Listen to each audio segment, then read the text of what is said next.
안녕하세요. 김유라입니다. 반갑습니다. 오늘은 조셉 머피의 잠재의식의 힘이라는 책 가져왔습니다. 전 세계적으로 수천만 부가 팔린 베스트셀러입니다. 긍정적인 잠재 습관이 좋은 습관을 만들고 우리 인생의 변화를 일으킨다고 합니다. 제가 잠재의식에 대해서 많이 이제 생각하게 된 거는 시크릿 같은 책 보면서 부자 되는 법, 성공하는 법, 나의 현실이 너무 힘드니까 어떻게 하면 좀 내 삶을 바꿀 수 있을까를 고민하게 되었고, 책을 읽다 보니까 이제 이런 종류의 책도 읽게 되었습니다. 나중엔 제가 이제 몸이 많이 이제 아프게 되었는데 병원을 다녀도 낫지 않는 그런 자잘한 병들이 있었어요. 그래서 그런 것들도 병원을 다녀도 안 나으니까 어쩔 수 없이 이런 책을 막 보고서 잠재의식을 활용해서 제 병을 치유하기도 했습니다. 미신을 믿는 것보다는 돈도 거의 안 들고, 믿져야 본전이니까 저는 그냥 믿져야 본전인 것들은 거의 합니다. 예를 들자면 저의 생명에 지장이 가거나 아니면 저의 돈에 좀 손실을 일으키는 것이 아니면 어지간하면 다 도전해보고 시도해보고 믿어보는 편입니다. 자, 저의 경험과 함께 조셉 머피의 잠재의식의 힘 함께 이야기 나눠보겠습니다.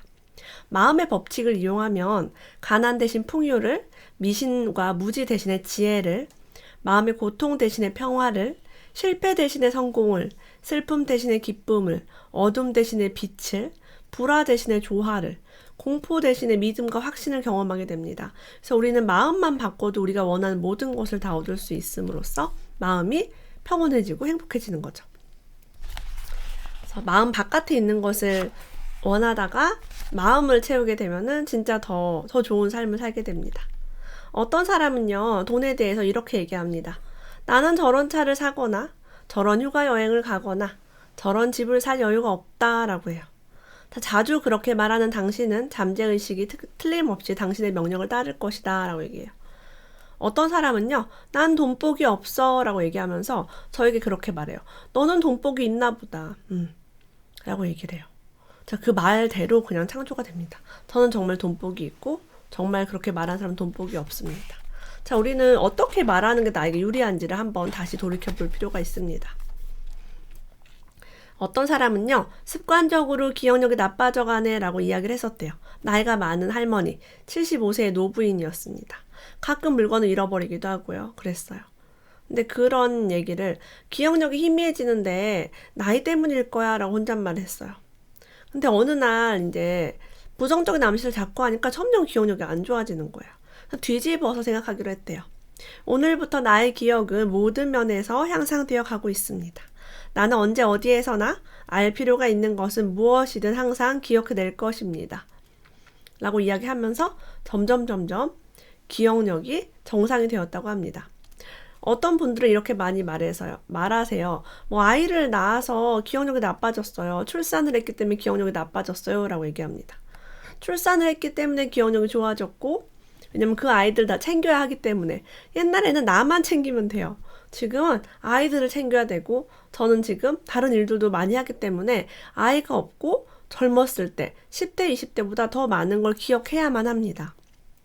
더 많은 사람을 만나고요. 온라인 활동하면서 댓글도 엄청나게 봅니다. 우리는 머리가 점점 좋아지고 있습니다. 하지만 어떤 사람은 자꾸 습관적으로 아이를 낳아서 머리가 나빠졌어요. 기억 깜빡깜빡해요. 잊을 수도 있습니다. 잊는 것도 있고, 하지만 더 많이 기억하고 있다는 사실에 집중해야겠죠. 어떤 사람은 아이를 낳아서 뚱뚱해졌어요. 아이를 낳아서 건강이 나빠졌어요. 라고 말을 하면 정말 뚱뚱해지고 건강이 나빠집니다. 저는 아이를 낳고 건강이 좋아졌습니다. 왜냐면 아이를 임신하고 낳는 동안 약을 먹을 수 없었기 때문에 자연치유를 공부할 수밖에 없었고, 이런 잠재의식을 볼 수밖에 없었어요. 왜? 병원에 있는 주사, 약, 엑스레이는 저에게 아무런 소용이 없었습니다. 3번의 임신과 55개월의 모유 수유는 그런 것들을 불가능하게 했습니다. 자, 그럼 부정적인 암시에 대해서 또 얘기해 볼게요. 우리는 타인 암시, 타인이 나에게 하는 것 때문에 영향을 받습니다. 우리 부모가 한 말이라든가 사회에서 선생님이, 직장에서 들은 말이 영향을 받습니다. 뉴스에서 본 것도 큰 영향을 받습니다. 부정적인 암시 몇 가지 예를 들어보겠습니다.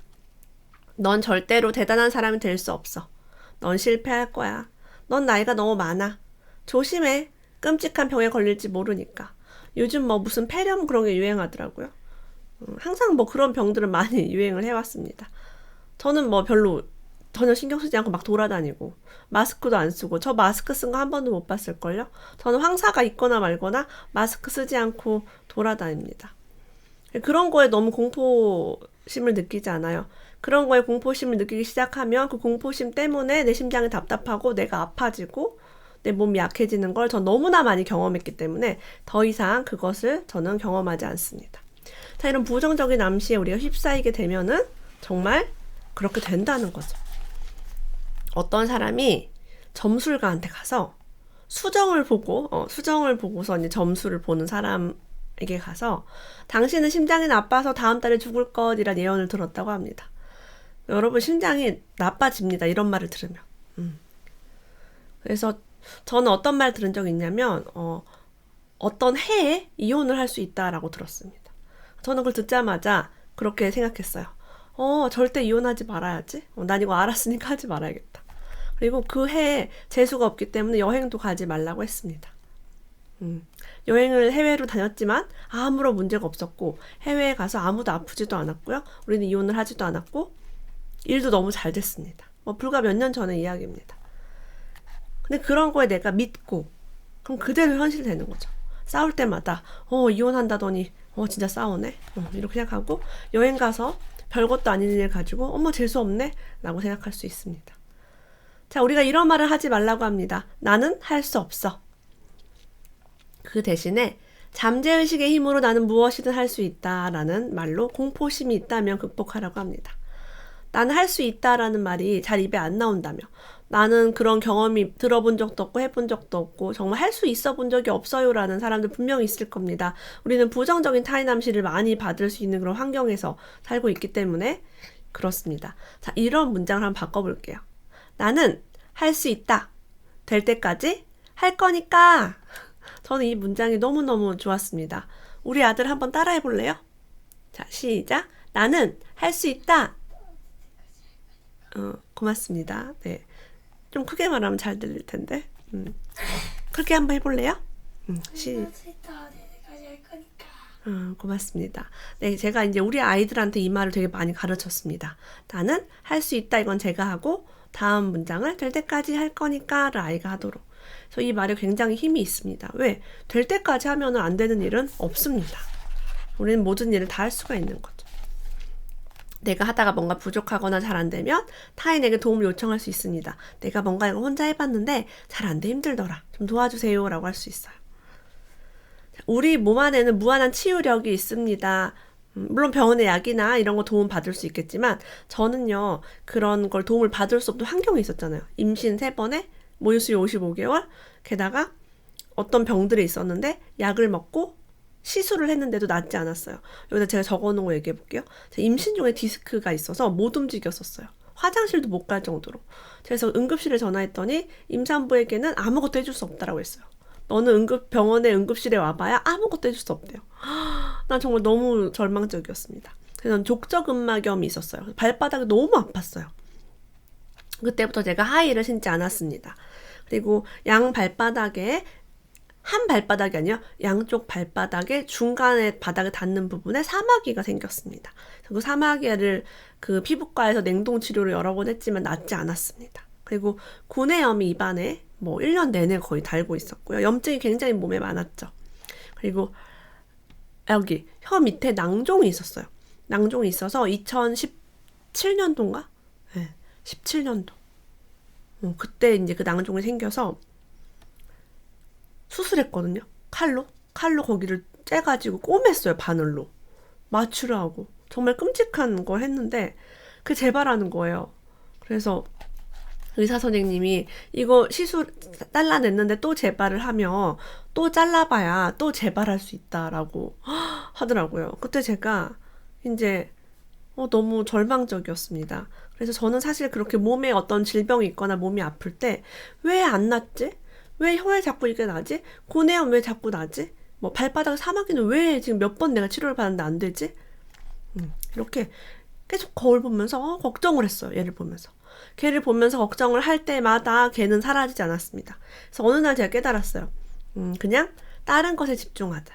혀에 뭐가 있지만 발바닥에 뭐가 있지만 나는 그래도 죽을 병 아니니까 괜찮다. 건강하다. 좀 불편하지만 감사하다. 그리고 혀에 이거 시술해봐야 또 생길 수 있다고 하니까 나는 그냥 이거 평생 달고 살겠다. 얘랑 같이 살아야겠다. 어쩔 수 없다라고 마음을 먹었습니다. 그러고 나서 정말 얼마 안 돼서 이게 사라졌어요. 이게 뭐냐면 부정적인 것에 집중하면 그게 창조가 되고 긍정적인 것에 집중하면 그게 창조가 되는데 저는 부정적인 걸 놓아버린 거죠. 그냥. 굉장히 신기하죠. 그래서 우리가 치유가 되고 있다고 느끼고 그거에 대해 감사하라고 되어 있습니다. 사실 몸에 질병이 있을 때 감사하기 굉장히 힘듭니다. 근데 아무리 해도 낫지 않으니까 그냥 모르겠다. 다른 그냥 건강에 감사하자라고 마음을 먹기 시작하면서 정말 건강해지기 시작했습니다. 우리는요, 소망이 이미 성취되고 충족되어 있으며 벌써 실현되고 있다고 믿으면 진심으로 그것을 받아들이면 그 소망은 반드시 장래 실현됩니다. 저는 그래서 저의 소망을 이렇게 비전 보드라는 것을 만들어서 짠! 제가 몇 번 보여드린 적이 있는데 예쁘죠? 이렇게 제가 원하는 것들을 사진으로 담아서 인터넷으로 인화를 했습니다. 굉장히 오래전에 만들었어요. 둘째 아이 출산하고 만들었으니까 한 2011년도 정도에 만들었어요. 무려 만든 지 9년 정도 됐어요. 거의 모든 것을 다 이룬 것 같습니다. 굉장히 신기하죠. 저는 이걸 맨날 보면서 진심으로 이것이 저한테 온다고 믿었어요. 왜? 저는 돈을 잘 모으고 있었기 때문에 여기 원하는 집, 차, 가방 같은 것들, 명품 같은 것들 내가 돈을 모으고 있기 때문에 이 돈으로 나중에 사면 된다는 확신이 있었어요. 그래서 지금은 내가 돈이 없지만 나중에 돈이 생기면 저걸 사면 되지. 나중에 갖고 싶으면 그때 사면 되지. 나는 나의 통장 잔고가 점점 늘어나고 있다. 나는 부자가 되어가고 있는 중이다 라고 생각을 했습니다. 건강을 느끼면 건강이 생기고 부를 느끼면 부가 생긴다고 합니다. 당신은 어떻게 느끼고 있습니까? 라고 여기 써 있어요. 우리가 건강에 집중을 하면 건강이 옵니다. 병에 집중하면 병이 옵니다. 예를 들면은 날씨가 추우니까 독감에 걸리겠다라고 걱정을 하면 독감이 정말로 집안에 들어옵니다. 저는 이 걱정을 전혀 하지 않아요. 그래서 저희 집에 지금 아무도 이런 병에 걸리지 않습니다. 독감의 독자도 꺼내지 않습니다. 예를 들면 수면이 부족하면 아플 것이다. 어떻게 되면 병에 들 것이다 라는 생각 자체가 없어요. 그렇기 때문에 잠을 못 자든 밥을 굶고 다이어트를 하든 독감이 유행이든 말든 나랑은 아무 상관이 없습니다. 나는 나의 건강과 우리 가족의 건강과 나의 부와 나의 행복과 나의 평화만 집중합니다. 가지고 있는 것에 감사하지 아직 오지 않은 것, 미래에 올 것들에 대해서 나쁜 것에 대해 특히 두려워할 필요가 없습니다. 두려움은 허상이다. 있지도 않는 것에 대해서 두려워할 필요가 없다는 거죠. 절대로 자신의 병에 대해 이야기하거나 병명을 붙이지 마세요 라고 얘기합니다. 특히 잠들기 전에 그런 일을 해서는 안 됩니다. 우리가 자기 전에요. 그렇게 막 걱정하고 몸이 더 안 좋아지면 어떡하지? 내가 더 힘들어지면 어떡하지? 이렇게 걱정을 하면 꿈에서 정말 꿈도 안 좋은 꿈을 꾸게 됩니다. 자기 전에 정말 좋은 얘기 하면 좋겠죠. 전 자기 전에 재밌는 유튜브를 보거나 책을 보고 잡니다. 저는 그래서 늘 긍정적인 생각, 늘 기분 좋은 생각을 하고 잡니다. 마크 트웨이는 종종 나는 평생 일한 적이 없다고 털어놓곤 했습니다. 유머가 넘치는 그는 위대한 저작은 전부 잠재의식에서 무진장한 저장소에서 이야기를 꺼내는 자신의 재능에서 나온 것입니다. 라고 얘기했습니다. 일을 하는 게 아니라 그냥 즐긴 거죠. 잠재의식에서 하면은 어려운 게 없다라고 이야기합니다. 공포나 근심, 불안, 질투, 증오와 같은 생각은 신경과 내분비선을 모조리 파괴해 온갖 정신적, 육체적 질병을 불러일으킵니다. 부정적인 생각을 하게 되면 그냥 몸이 바로 아파버립니다. 그럼 몸이 아프면 행복하거나 부자가 되는 것이 어렵습니다. 몸이 아프면 계속 아픈 몸을 걱정하느라 시간을 보내야 하기 때문입니다. 자, 부에 긍정을 하고 있지만 실패하는 사람도 있습니다. 확언도 하고 나는 부자다 얘기를 해보기도 하고 제가 말한 것처럼 비전보드를 붙여보기도 합니다. 근데 어떤 사람은요. 나는 번영하고 있다. 나는 부자다 라고 말을 할 때 마음속으로 자기가 거짓말을 하고 있다고 느낍니다. 저는 이게 뭔지 알아요. 그래서 이 부에 긍정하는 법을 제가 알려드릴게요. 예를 들면 한 달에 100만 원을 모은다 라고 하세요. 네. 숫자를 꼭 넣어야 돼요. 부에 긍정을 할 때는. 나는 부자다라고 밑도 끝도 없이 하면 안 됩니다. 한 달에 100만 원 모으고 있어. 모은다 라고 하세요. 1년에 1200만 원씩 통장 잔고가 증가한다. 나의 통장은 점점 불어난다. 이렇게. 나는 몇 년도에 집을 살 것이다. 이렇게 하면 좋습니다. 자, 올해는 뭐 100만 원씩 모으다가 다음 해부터는 내가 뭐 부동산 투자를 시작한다. 나는 1년에 뭐 한 채씩 집을 살 것이다. 그래서 매년 여러분 업그레이드 하는 거예요. 처음부터 막 나는 부자다. 나는 뭐 10억을 번다. 이렇게 하면은 나의 마음과 그것이 일치하지 않습니다. 갭이 너무 커집니다. 이런 것도 좋아요. 매출이 점점 줄어들고 있다면 날마다 매출이 증가하고 있다라는 말만으로도 충분합니다. 시기와 질투는 부의 흐름을 가로막는 장벽입니다. 다른 사람의 성공을 기뻐하세요. 전 이 글을 여러 책에서 볼 때마다 내가 지금 이렇게 힘든데? 저 행복한 사람, 부자인 사람 너무 부러운데? 어떻게 저걸 기뻐하지? 라고 생각을 했습니다. 하지만 나도 성장하면서 조금씩 다른 사람을 축하하기 시작했습니다. 내가 잘 돼야지 솔직히 시기 질투를 안 하더라고요. 내가 너무나 이렇게 쪼그라져 있는데 남들이 성공하면 쉽지는 않습니다. 그래서 나도 성장하면서 남들의 성장을 기뻐할 수 있었으면 좋겠습니다. 돈을 많이 번 사람은 사기꾼이다 라는 생각을 가진 사람은 부자가 되기 힘듭니다. 남을 욕하거나 투기꾼이야 막 이렇게 말하거나. 자, 제가 아는 사람 중에 사기꾼 중에 제가 아는 사람 중에 3분 정도가 깜빵에 이제 들어갔어요. 사기를 쳐가지고. 근데 이렇게 깜빵에 들어간 사기꾼의 특징은 능력이 별로 없습니다. 능력이 별로 없으니까 돈을 이렇게 해가지고 이제 결국에는 잡혀가는 거죠. 근데 여러분 진짜 돈을 많이 번 사람은요, 자기가 돈을 버는 능력이 있습니다. 되게 지혜롭고요, 똑똑하고요, 창의적이고 되게 많은 걸 알고 있어요. 그래서 돈을 많이 번 사람은 사기꾼이 아니라 깜빵에 간 사람이 사기꾼입니다. 정말 사기치면은 나라에서 잡아가요. 우리나라 그렇게 후진국가 아닙니다. 걱정하지 마세요. 자, 우리한테 나 자신에게 이런 잠재의식 할 수 있습니다. 돈은 끊임없이 나에게 흘러들어 자유롭고 풍부하게 순환하고 있습니다. 나는 언제나 나의 참된 가치를 알고 있으며 나의 재능을 아낌없이 발휘하고 있습니다. 금전적으로도 나는 놀랄 만한 행운을 누리고 있습니다. 그것은 굉장한 일입니다. 자, 근데 이 문장에서 나는 놀랄 만한 행운이 없는데? 라고 생각을 했을 때 나의 재능이 없는데? 라고 생각하시는 분이 있을 겁니다. 자, 놀랄 만한 행운을 위해서 저는 인터넷이나 각종 강연장에 가서 이벤트 당첨 이벤트를 많이 했어요. 그래서 10번 하고 20번 하고 30번 하면 당첨이 됩니다. 저희 선한부자 프로젝트 카페에 들어오시면 뭐 책 이벤트라든가 각종 이벤트를 제가 계속 하고 있거든, 종종. 아마 활동하시는 분들은 거의 한 번 정도는 다 당첨이 될 거예요. 이런 경험을 통해서 나는 운이 좋구나 라는 걸 가져갈 수 있습니다. 이것은 진실입니다. 여러분의 재능은 정말 많아요. 제가 여러분들 만나보니까 진짜 너무너무 각자가 반짝반짝 빛나고 정말 남들이 할 수 없는 재능이 있습니다. 저는요, 없는 재능이 있습니다. 운전을 못합니다. 빨래를 잘 못 넣습니다. 운전을 못하는 게 면허가 아예 없습니다. 저는 그 부분에 완전 재능이 없다고 볼 수 있겠죠. 바퀴가 있는 걸 못합니다. 자전거, 뭐 롤러블레이드, 스키 이런 거 아예 할 수가 없어요. 하지만 나는 다른 분야의 재능이 있기 때문에 운전 못하는 나를 비하하거나 비난하지 않습니다. 사람마다 잘하는 것이 다릅니다. 사실 제가 운전을 연습한다면 잘할 수 있겠죠. 그런 믿음도 있습니다. 지금 하지 않지만 하면 잘할 거야. 여러분도 하지 않는 게 있지만 하면, 연습하면 잘할 겁니다. 어떤 사람이 갑으로 물려받은 소중한 반지를 잃어버린 적이 있대요. 막 찾아봤지만 어디에서든 보이지 않았고 근심과 걱정에 사로잡혔는데 그래 봐야 안 보이니까 잠재의식으로 믿었대요. 어딘가 나타날 거야. 내가 답을 찾을 거야 라고 생각을 했대요.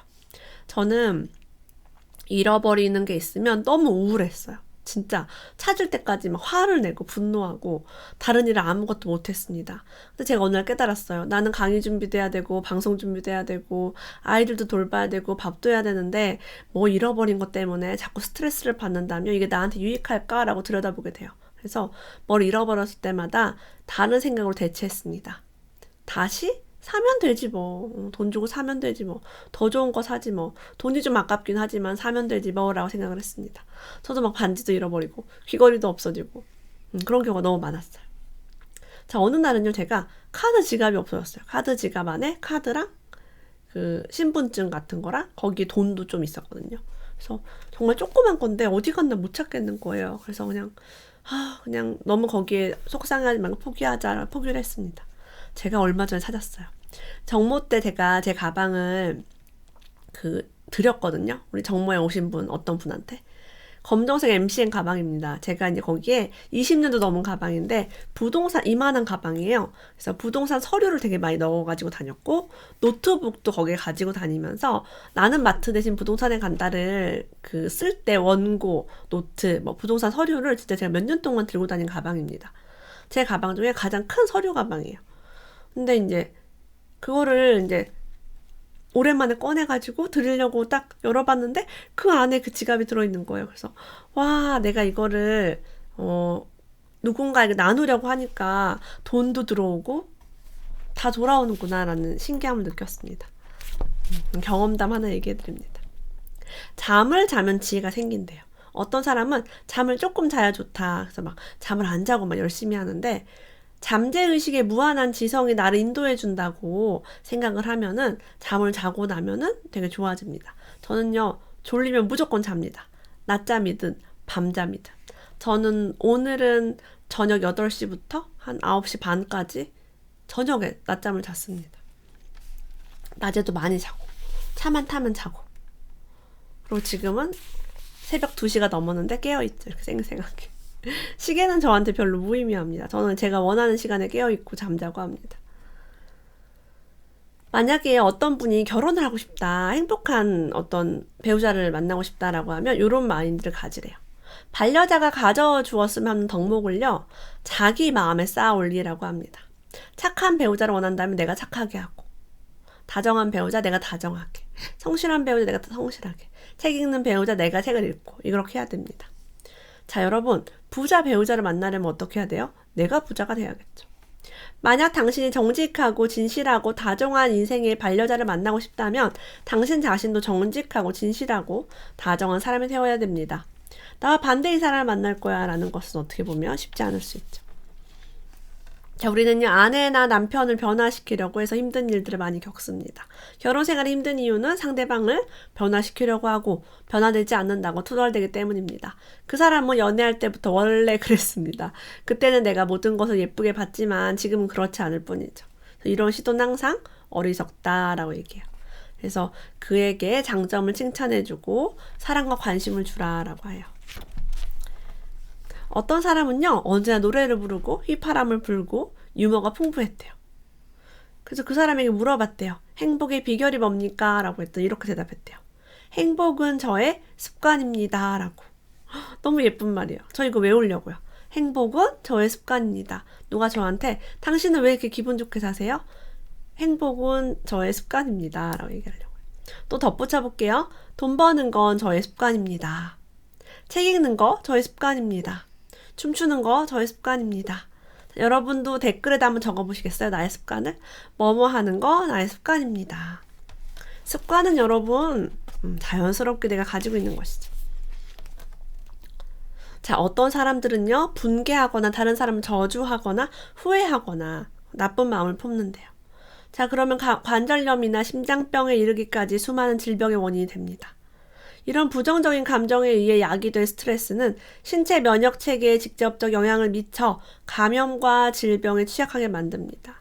그래서 스트레스를 놓아버려야 우리가 진짜 건강하게 살 수 있습니다. 사실 건강이 여러분 제일 중요해요. 그죠? 랄프 월도 에머스는 이런 말을 했대요. 당신이 두려워하는 그 일을 하세요. 그러면 틀림없이 두려움이 사라질 겁니다. 많은 사람들이 우리 삶에서요, 잠재의식으로 이렇게 하고요, 그 두려워하는 그것을 갖고 싶어 합니다.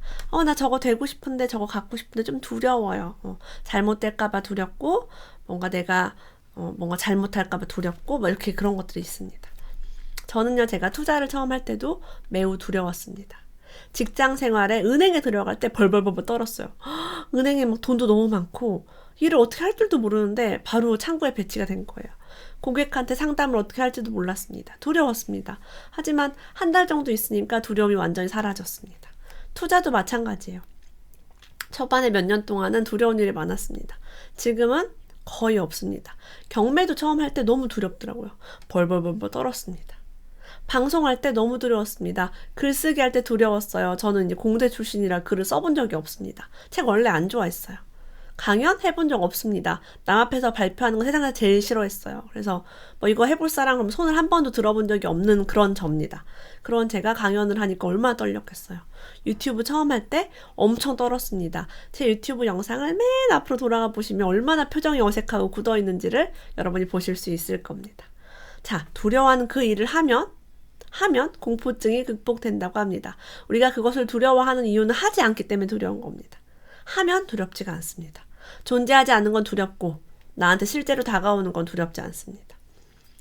저는요, 두려운 일이 지금도 이따금 다가옵니다. 그럴 때마다 저한테 이렇게 말합니다. 내가 이것을 두려워하고 있구나. 유라야, 네가 이걸 두려워하고 있구나. 너 지금 떨고 있구나. 라고 얘기해요. 그래서 두려워하면 안 돼. 너 왜 두려워해? 왜 떨어? 이게 아닙니다. 비난하거나 그걸 제거하려는 게 아니라 아, 두렵구나. 그래, 두려울 수 있어. 처음 해보니까. 두 번째니까. 세 번째니까. 한지 1년밖에 안 됐으니까. 2년밖에 안 됐으니까. 라고 저한테 얘기합니다.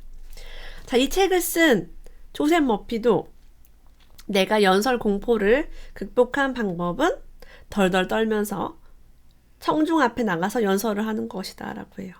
제가 정모할 때 많은 분들 앞에 나와서 마이크 잡고 자기의 이야기를 할 수 있도록 기회를 드리고 있습니다. 그럴 때 많은 분들이 3번 나오니까 안 떨려요 라는 분들이 계셨어요. 그걸 봤을 때 제가 너무 기쁘더라고요. 그리고 어떤 사람은 김유라 작가님이 지금 강사 훈련 시키는 것 같아요 라도 얘기했습니다. 그 말이 정답이에요. 여러분들이 두려워하시는 것들이 너무 삶에 많은데 해보면 별것이 아니다라는 것을 알려드리고 싶은데 그거를 말로 하는 게 아니라 경험으로 하는 게 가장 좋겠죠.